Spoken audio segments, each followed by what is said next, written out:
Middle অর্ডারে আসবে চমক। নিউজিল্যান্ডের বিপক্ষে নতুন ভাবনা বাংলাদেশের নির্বাচকদের, আর সেখানেই সুযোগ পেতে পারেন সাব্বির রহমান বা আকবর আলীর মতো কেউ। কিন্তু যদি এই দুজনের মাঝে একজনকে ডাকার সুযোগ থাকে, সেক্ষেত্রে কে আসবেন দলে, কোন পরিস্থিতিতে কে থাকবেন এগিয়ে, সব মিলিয়ে স্কোয়াডে সাব্বির ও আকবরের লড়াই নিয়ে থাকছে প্রতিবেদন। 21 এপ্রিল পর্যন্ত এনওসি পারভেজ হোসেন ইমনের। তবে পিএসএল এ থাকা সেই এনওসি আরও বাড়তে পারে এই বাঁহাতি ব্যাটারের।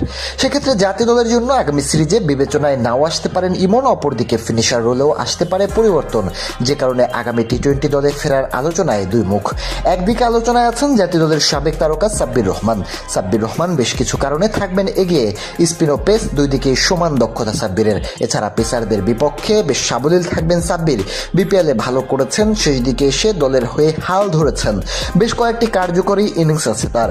এর বাইরে আন্তর্জাতিক মঞ্চে পরীক্ষিত মুখ সাব্বির। নিউজিল্যান্ডের বিপক্ষেও আগে সেঞ্চুরি করেছেন তিনি। সব মিলিয়ে কিউই দলে আছে কোয়ালিটি পেসার, তাদের বিপক্ষে সাব্বির হতে পারেন দারুণ অপশন। তবে আকবরকে বিবেচনা করা যায় নানা কারণে।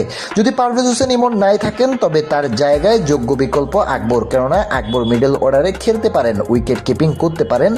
আবার আকবর ও ইমন দুজনেই দারুণ স্পিন ব্যাসার। সেক্ষেত্রে মিডল অর্ডারে কাজে লাগানো যাবে তাকে।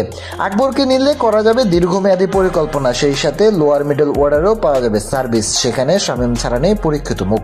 সব মিলিয়ে আকবরও থাকবেন বিবেচনায়। সব মিলিয়ে হয়তো সাব্বির রহমান ও আকবর আলী দুজনেই থাকবেন বিবেচনায়। তবে যদি একজন আসেন, সেক্ষেত্রে আকবর থাকবেন এগিয়ে। কারণ আকবরকে ঘিরে বিসিবি বেশ বড় ইনভেস্টমেন্ট করেছে। তার অধিনায়কত্ব সফলতা মিলছে অনেকবার।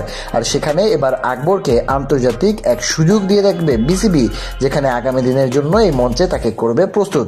অপরদিকে সাব্বির রহমানের জন্য জাতীয় দলে ফেরার মঞ্চ হতে পারত এটি। তবে এ দল বা হাই পারফরমেন্স না থাকায় সরাসরি এখনই সাব্বিরকে দলে আনবে কিনা বিসিবি, তা নিয়ে আছে সন্দেহ। আবার আকবর যেহেতু ফিনিশার হিসাবেই ব্যাট করেন, তাই ফিনিশার আকবরকে প্রাধান্য দিতে পারে বিসিবি। এবার দেখা যাক শেষ পর্যন্ত কে সুযোগ পান বাংলাদেশের পরবর্তী দলে, নাকি একজনও সুযোগ না পেয়ে থাকেন দলের বাহিরে।